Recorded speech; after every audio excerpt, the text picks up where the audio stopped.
नमस्कार प्रिय विद्यार्थियों। अपन पढ़ रहे हैं कक्षा 10th और कक्षा 10th में आज का अपना जो प्रकरण है वो अपन प्रकरण है द्विगु समास। देखो, द्विगु समास जो है इसको कर्मधारय समास का ही भेद माना गया है। क्यों माना गया है इसको कर्मधारय समास का भेद? क्योंकि इसमें भी एक पद विशेषण और एक विशेष्य होता है। इसकी परिभाषा में कहा गया है कि वह कर्मधारय समास जिसका पूर्व पद संज्ञावाचक यानी विशेषण तथा उत्तर पद संज्ञावाचक यानी विशेष्य होता है, द्विगु समास कहलाता है।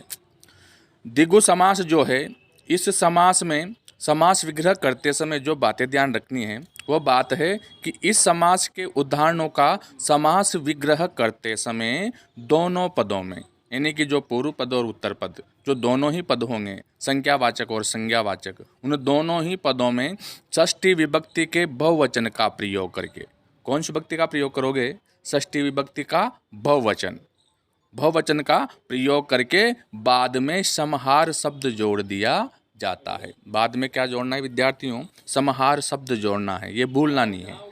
दोनों में षष्ठी का प्रयोग होगा और षष्ठी का प्रयोग होने के बाद में फिर जो है लास्ट में जो है आप समाहार शब्द जोड़ना ना भूले।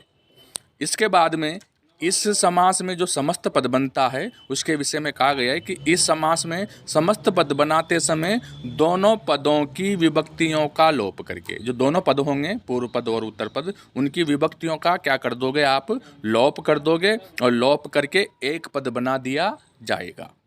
और जो एक पद होगा वो जो समस्त पद होगा उस समस्त पद को स्त्रीलिंग या नपुंसक लिंग के एक वचन में लिख दिया जाता है। अर्थात द्विगु समास में पुल्लिंग का प्रयोग नहीं होता विद्यार्थियों। या तो आप नपुंसक लिंग एक वचन में लिखोगे या फिर स्त्रीलिंग एक वचन में उस समस्त पद को लिख दिया जाएगा। जैसे कि अपन उदाहरणों के माध्यम से समझने का प्रयास करते हैं। तो अपना सबसे पहला जो उदाहरण है वह उदाहरण है त्रिलोकम। त्रिलोकम शब्द जो है इसमें दो पद है, एक त्रि है और एक लोकम है। यहाँ पर त्रि शब्द संख्यावाचक है और लोकम शब्द जो है संज्ञावाचक है। तो त्रि शब्द जो है ये विशेषण के रूप में आया है और लोकम शब्द जो है विशेष्य के रूप में आया है। तो यहाँ पर इन दोनों ही पदों में आपको जो है षष्ठी के बहुवचन का प्रयोग करना है। तो त्रि शब्द में जब षष्ठी के बहुवचन का प्रयोग किया जाता है तो षष्ठी के बहुवचन में बनता है त्रियाणाम और लोक शब्द में बनता है लोकानाम। तो यहाँ पर अपन ने दोनों ही शब्दों में षष्ठी के बहुवचन का प्रयोग किया और शब्द बनाया त्रियाणाम लोकानाम। और बाद में जो है समाहार शब्द जोड़ना है तो यहाँ पर आप बाद में समाहार शब्द जोड़ दोगे और शब्द समास विग्रह कर दोगे त्रियाणाम लोकानाम समाहार। उसी प्रकार से यदि आपको जो है जिसमें समस्त पद बनाना है तो समस्त पद कैसे बनाओगे? जैसे मान लीजिए आपके सामने समास विग्रह आया हुआ है चतुराणाम युगानाम समाहार, चतुराणाम युगानाम समाहार। तो यहाँ पर दोनों ही पदों की विभक्तियों का लोप करोगे आप। चतुराणाम में षष्ठी के बहुवचन का लोप करोगे तो शब्द बचेगा आपके पास मूल शब्द चतुर, और युगानाम में षष्ठी के बहुवचन का लोप करोगे तो शब्द बचेगा युग। तो यहाँ पर चतुर और युग को जोड़ेंगे तो चतुर्युग क्या बनेगा? चतुर्युग। अब इसको आपको जो है नपुंसक लिंग एक वचन में लिखना है तो महलंत जोड़कर अपन ने शब्द बना दिया चतुर्युगम। उसी प्रकार से अगला उदाहरण आता है पंचपात्रम यानी कि पांच पात्रों का समूह। ये समास जो है समूह अर्थ में आता है।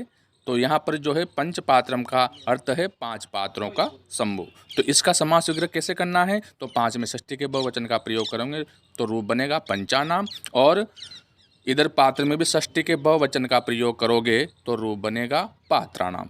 बाद में आपको समाहार शब्द जोड़ देना है तो बन जाएगा पंचानाम पात्राणाम समाहार। उसी प्रकार से त्रियाणाम बूनानाम समाहार। मान लीजिए इसका समस्त पद बनाना है तो करना क्या है? यहाँ पर त्रियाणाम जो आया हुआ है इसमें विभक्ति का लोप करेंगे तो मूल शब्द बचेगा त्रि, और बूना नाम में मूल शब्द बचेगा बून, और यहाँ पर इन दोनों को जब जोड़ दिया जाएगा तो पद बनेगा त्रिभुवन। अब त्रिभुवन जो बना है इसको आपको नपुंसक लिंग एक वचन में लिखना है तो महलंत जोड़ के आप बना दोगे त्रिभुवनम। उसी प्रकार से अगला जो उदाहरण आया है वह है पंचगवम यानी कि पांच गायों का समूह। तो यहाँ पर भी आप दोनों ही शब्दों में षष्ठी के बहुवचन का प्रयोग करोगे तो शब्द बनेगा पंचानाम गवाम, और बाद में जोड़ देना है आपको समाहार। तो समास विग्रह हो जाएगा पंचानाम गवानाम समाहार। उसी प्रकार से अगला उदाहरण है सप्तानाम ग्रामाणाम समाहार। सप्तानाम ग्रामाणाम समाहार। तो इसका जब आप समस्त पद बनाओगे तो सप्ताह नाम में विभक्ति का लोप करोगे तो मूल शब्द बचेगा सप्त, और ग्रामा नाम में से भी आप षष्ठी विभक्ति के बहुवचन का लोप करोगे तो मूल शब्द बचेगा ग्राम, और दोनों को जोड़ेगे तो शब्द बन जाएगा सप्तग्राम। और सप्तग्राम को जब आपको नपुंसक लिंग एक वचन में लिखना है तो बाद में कुछ भी नहीं करना, केवल महलंत जोड़ना है और शब्द बन जाएगा सप्तग्रामम, 7 गांवों का शंभु। उसी प्रकार से जो है अगला शब्द आया हुआ है सप्तदिनम, 7 दिनों का शंभु। सप्तदिनम का मतलब 7 दिनों का शंभु। अब 7 दिनों का शंभु, इसका समास विग्रह करोगे तो सप्त में षष्ठी के बहुवचन का प्रयोग करोगे, पद बनेगा सप्तानाम। ग्राम शब्द में षष्ठी का बहुवचन यदि आप लगाते हो तो पद बनेगा ग्रामाणाम, बाद में अपन जोड़ देंगे यहाँ पर समाहार, तो समास विग्रह हो जाएगा सप्तानाम ग्रामाणाम समाहार, सप्तानाम ग्रामाणाम समाहार।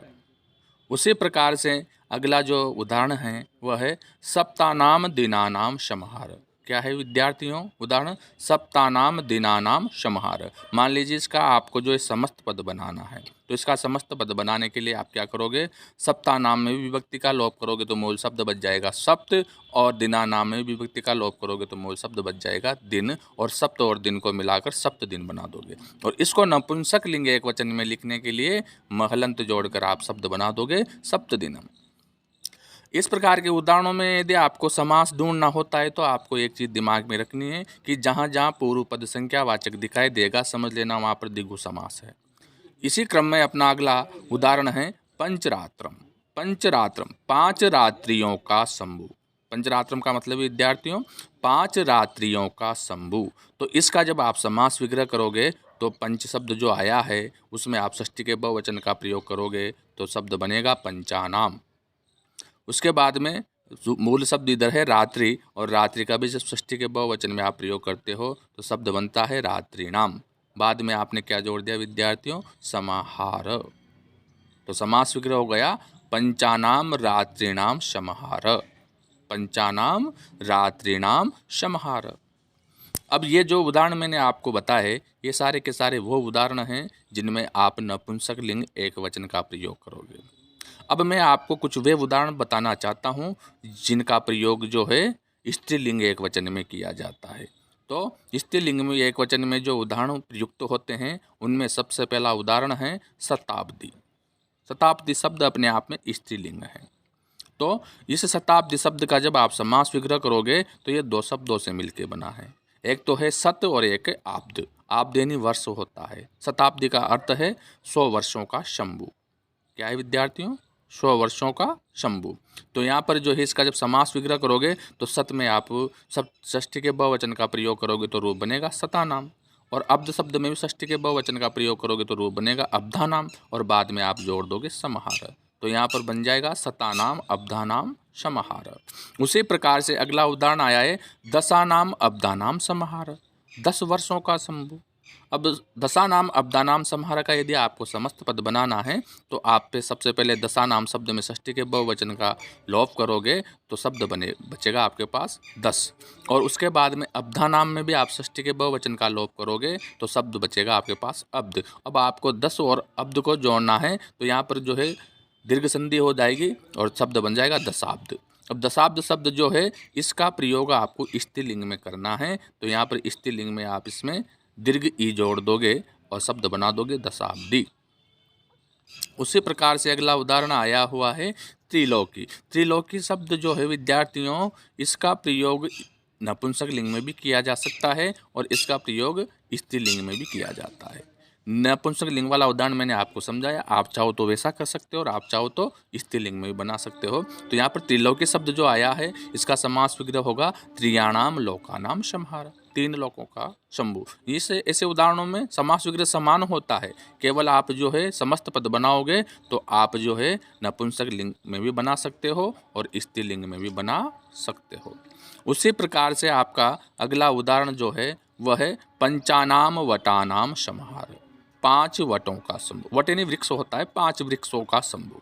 तो इसका समस्त पद आप बनाओगे तो पंचानाम में से आप विभक्ति का लोप करोगे तो मूल शब्द बचेगा पंच, और वटानाम से भी आप विभक्ति का लोप करोगे तो मूल शब्द बचेगा वट, और जब दोनों को जोड़ोगे तो शब्द बन जाएगा पंचवट। अब ये पंचवट जो शब्द बना है इसको आपको स्त्रीलिंग में लिखना है, तो इसमें दीर्घ ही जोड़ दी जाएगी और शब्द बन जाएगा पंचवटी।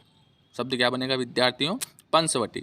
उसी प्रकार से आपका अगला उदाहरण आया है वह है सप्तशती। सप्तशती यानी कि 700 वर्षों के समूह को सप्तशती कहा जाता है। तो यहाँ पर जो है समास विग्रह करते समय आप करोगे सप्तानाम शतानाम समहार, यानी कि सप्त शब्द में भी आपने बहुवचन का प्रयोग किया, और सत यानी 100 होता है जिसमें भी आपने बहुवचन का प्रयोग किया तो रूप बनेगा शतानाम, और बाद में जोड़ दिया जाएगा समहार, अर्थात समास विग्रह हो जाएगा सप्तानाम शतानाम समहार। क्या हो जाएगा विद्यार्थियों? सप्तानाम शतानाम समहार।